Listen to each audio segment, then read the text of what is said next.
Come and join me as a solo traveler going to Hida Takayama and Shirakawa from Nagoya. Since early morning ang pick up around 8 AM, bumili muna ako ng coffee and snacks. At exactly 8:15, umalis na nga kami papuntang Takayama and mahigit 2 oras din ang biyahe. May mga stopover din pala para mag-CR o bumili ng kung ano-ano. Pero ako, naglaro ako sa snow at nagpa-video sa kung sino-sino, umiga pa nga. Dahil winter ngayon, ang ganda talaga ng mga view outside. Amazing. Finally, unang destination, nakarating na kami sa Takayama.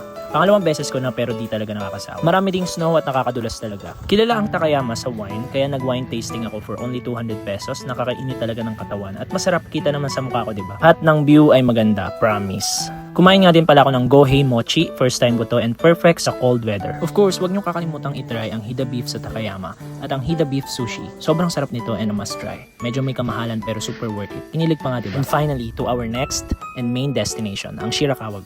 So make sure to follow for part 2. See you guys!